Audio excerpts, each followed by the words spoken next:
From Arch Grants in St. Louis, I'm Andy Painter. Today, Danielle Deavens and Doug Spencer, co founders and co CEOs of Bold Xchange, discuss why they decided to create an unforgettable shopping experience with products exclusively sourced from Black owned businesses.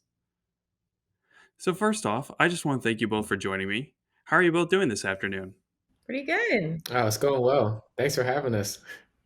Of course, I'm glad we can have this conversation about what Bold Exchange is and how the two of you really built the best platform for amplifying Black owned brands. So, can you start us off by sharing the mission of Bold Exchange? Sure. So, Bold Exchange makes it easier for people to discover and support great products from Black owned businesses. I mostly handle our brand partnerships, working closely with our brand partners who create the amazing products that we sell. And I also do a lot of our marketing and other communications work. And then on the flip side, but also very related, I interface mostly with our customers from a business perspective. So think of, since we're in St. Louis, the Centenes, et cetera, who are looking for Bold Exchange as a partner. And then I also handle a lot of our back end things. It's January, taxes on top of my mind, or certain financial things that we do. And then we collaborate on a lot of strategy and big picture, being co CEOs. It sounds like there's a lot of great collaboration going on there. I'm sure there was quite a bit of that going on before you launched Bold Exchange as well. How did the idea for your startup come about? So, really, our initial kind of epiphany moment was in 2016. I had endeavored to shop all my family's Christmas presents from Black owned businesses. And it was this kind of disjointed, clunky, not exciting experience. And so ever since then, I think we've just tried to figure out not just how we can make that experience better for people, but also why it was such a challenging experience to begin with. And we've done a lot of learning, a lot of customer conversations, a lot of brand conversations that have really helped us to better understand what it is that makes it more challenging to support or find Black-owned businesses than other, mainstream, you might call them, businesses. And why was it such a challenging experience for you? Or why is it challenging to support or even to find Black owned businesses? That really goes back to lack of access to capital, lack of access to marketing channels, and all of the things that come with both of those challenges. So, yeah, that's kind of how we got started. I guess our origin story of starting to think more about helping people support Black-owned businesses. But Doug has a really interesting story about getting into entrepreneurship specifically. Yeah, I mean, 2016 was such a huge year for Bold Exchange because as Danielle was having this experience of really trying to buy from Black-owned companies, at that same time, I had made some pivots in my own life, trying to figure out what did I really want to, spend my time and energy on. And so in 2016, I had withdrawn from Columbia Law School, so like a very big decision. But I was also involved as the youth trustee for our alma mater. And everyone on the board of trustees, or almost all of them, were entrepreneurs, but none of them looked like me. So it was like this duality of I love the experience. They're still mentors today, but there was still this gap, not only in age but also life experience. And so it really opened my eyes to like, well, why does that exist? And that's the flip side of a lot of what Danielle was working on is, okay, well, how do we find them? How do we discover them? What challenges do they face? And then I was kind of seeing the other end of that spectrum when you don't have those opportunities, you don't make it to the boardrooms or have these kind of seats. So in true co-CEO fashion, we from the beginning have just been like using our experiences to figure out how do we solve the challenges that exist in our mission today. Thanks, Danielle and Doug. I think it's important to shine a spotlight on these challenges, and you know that we're proud to have supported your mission and your growth in St. Louis with an Arch Grant. Speaking of your growth, I know you brought on a full time employee recently. Would you mind sharing a little bit about the culture of Bold Exchange? The culture of Bold is very, very, very collaborative. Like I mentioned before, even just the fact that we're co-CEOs, that is a very intentional choice. But as we, kind of thought about what our roles were, we really are kind of both wearing that boss hat, I guess you might say, of figuring out where to steer the ship. But now that we have a third person on this team and we're contemplating a couple of additional people.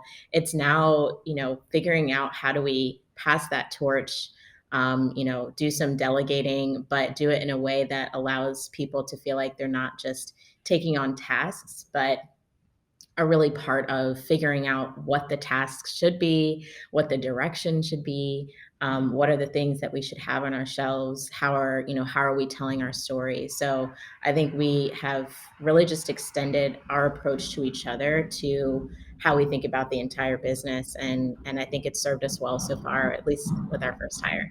The word that comes to mind for me is just transparent. I think that's not really something that we, or the name that we put on it, but we've had Christy, who was our first full time hire. We've had interns. We had an intern from WashU and a couple others.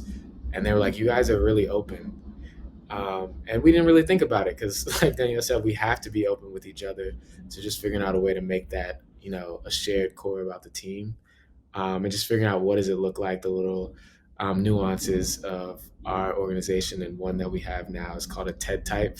So instead of like a TED talk, we do TED types where we'll have the team like, hey, this is what's burning on my mind. And I did it as kind of a joke at first. And then now we always do TED types. So it's like, okay, that's culture, like in action versus saying, this is something we believe, like this is what's like pressing. Like I feel like we're not quite figured it out, but here's what I'm thinking. So I'm going to TED type it out. So that's a funny thing that we've kind of lived out through that transparent mission we have. And it's funny because I feel like there's this really interesting thing that happens when you're all in the same room. And again, we're talking about virtual work and helping teams navigate that.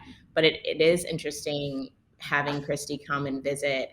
She was here for a week to help us with the bulk of our fulfillment in December. And we were like, it was such a difference between when she was here and when she wasn't, because I feel like we were really, the two of us have been working on this since it was just a project that was on the side. And so, it was really interesting to have her here because we're like listening to Christmas music and, like throwback music and, dancing a little bit in between packages. So it's really cool to be building a team now that is like going to be all the things that we expected and more. Well, yeah, it's incredible that you're building your team here in St. Louis, and that's fantastic to hear that you're contemplating on creating more jobs. So tell us a little bit about why Arch Grants and why St. Louis. Well, it was one of our friends who tipped us off that we should apply to Arch Grants. Shout out to Alfred Jackson for the nudge, I should say. We were really attracted to the diversity of industry that St. Louis really caters to. When you look at the ecosystem, it's not all one or two industries. There are a few really big industries here, but it didn't feel like as a retail innovation company we would be completely out of place and like stick out like a sore thumb. There are people working on all sorts of different things here, and I think that was the first thing I remember looking at Arch Grants and looking at St. Louis and feeling like, okay, wow, this could be a really great opportunity for us. But I think for me, it goes to the spirit of entrepreneurship, right? Like even not having been to the Midwest, been to St. Louis, I believe so much in what we were building that it was like, if this makes sense, then why not? Let's take a chance. And Doug, what does that specifically mean for Bold Exchange? Being an e-commerce focused company, we ship all over the country. So with like California and New York being two of our biggest states that we ship to, probably makes more sense to be right in the middle. Cuts down on a lot of time and the different challenges that we can face being a company that ships. And we knew that that was a big selling proponent of the Midwest in general, like a lot of shipping channels. And so once we were sold on the vision itself, it was like, oh, let's take a little X's and O's, like logistical perspective as well. So on all fronts, it checked the boxes. Certainly, logistics are important, and the geographic location of St. Louis is perfect for transporting products from coast to coast. But what about your personal connections to St. Louis? Do you have any family here? My parents met and both grew up in the area. I have extended family here that I've gotten to see much more often than I would have if I didn't live here. So yeah, it did kind of feel like this great opportunity, why not type of thing. And there were so many reasons, why it was attractive to us. So we're glad we did it. Wow, that's great to hear, Danielle. Thank you for sharing. Going back to the logistics again briefly, I know you all recently found a new warehouse. What can you share about the experience of finding your new space in St. Louis? Sure. It's funny because we just moved into a new space, but part of the whole Arts Grants process was taking trips out here to figure out, well, what could our space look like? So I think my first trip to St. Louis, I toured maybe 10, 12 different warehouse industrial spaces. And now we finally found what we feel like is our long-term fit. But that was maybe 18 months in the making. And so we did just move into our space. Um, and it goes back to what we were saying about the benefits of being here, the great cost of living. We now are starting to hire staff, and a lot of those things have been a little bit easier to do here. But then also, without that space, we wouldn't have been able to work with Centene over the holidays for close to 1,000 orders from Black-owned businesses. So having the space, yeah, the space that it takes to fulfill 1,000-person order, we needed that, and we got it finally. So those are the kind of things that come with growth, and we're happy to be in our space and feel a little settled, and continue to get settled into that space over time.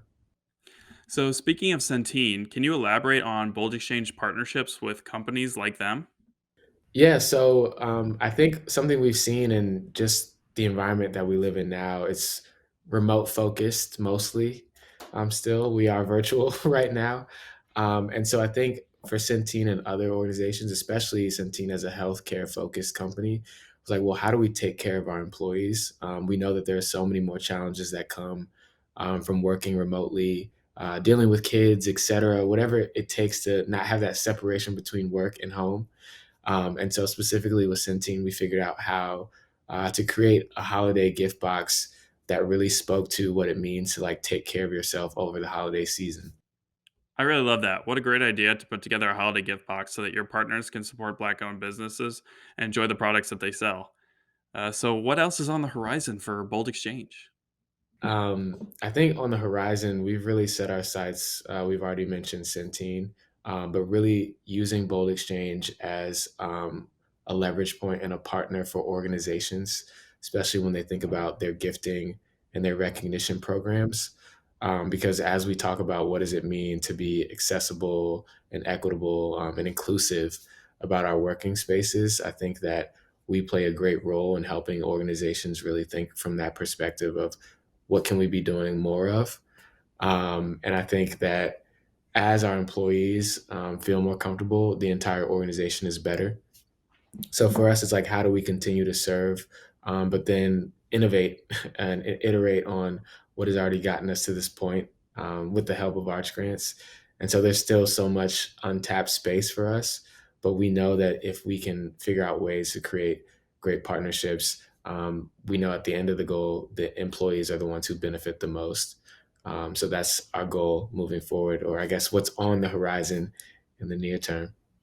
Yeah, and I would say continuing, to learn from my perspective. Doug does a lot of our corporate partnerships.